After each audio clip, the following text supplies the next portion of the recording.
নমস্কার, আপনাদের সবাইকে পাপিয়ার হেসেলের সাদর আমন্ত্রণ। আপনারা সবাই কেমন আছেন? আশা করছি অনেক অনেক ভালো আছেন। আপনারা সকলেই পাস্তা অনেক ধরনের খেয়েছেন, তো আজকে আলু দিয়ে সিম্পলভাবে একটি পাস্তার রেসিপি আপনাদের সঙ্গে শেয়ার করছি।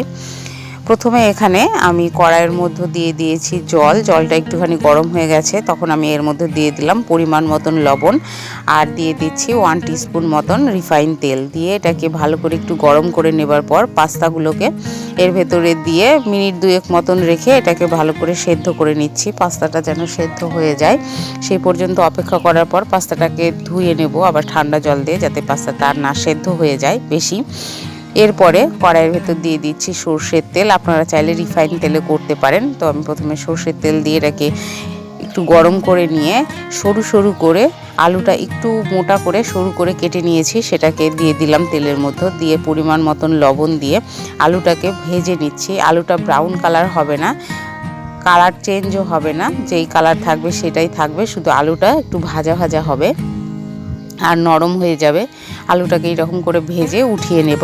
এরপরে কড়াইয়ে তেল দিচ্ছি, দেবার পর দিয়ে দিচ্ছি আদা কুচো 1 টিস্পুন আর রসুন কুচো 2 টিস্পুন। দেবার পরে একটুখানি নাড়াচাড়া করে এখানে দিয়ে দিচ্ছি মাঝারি সাইজের 3টে পেঁয়াজটাকে বেশ কুচিয়ে নিয়েছি, সেটাকে দিয়ে দেবার পর এখানে দিয়ে দিলাম পাকা কাঁচা লঙ্কা। আপনারা চাইলে শুধু কাঁচা সবুজ লঙ্কাও দিতে পারেন, আমি এখানে লাল লঙ্কা দিয়েছি। দিয়ে কিছুক্ষণ নাড়াচাড়া করার পর এর ভেতরে দিয়ে দিলাম বড় সাইজের একটি টমেটোটাকে একটুখানি নাড়াচাড়া করে নিচ্ছি যেন টমেটো গলে না যায়। আপনারা চাইলে এর ভেতরে সব রকম সবজি অ্যাড করতে পারেন, গাজর, ক্যাপসিকাম, বিনস ইত্যাদি।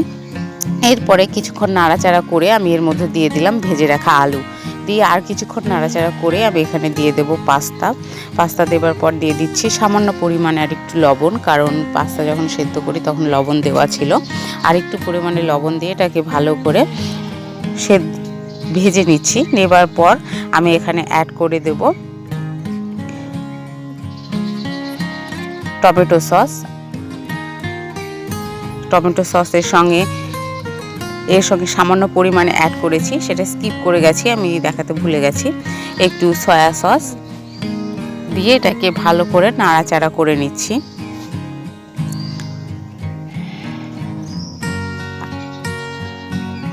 এখানে নাড়াচাড়া করে নামিয়ে নিলেই রেডি আলু দিয়ে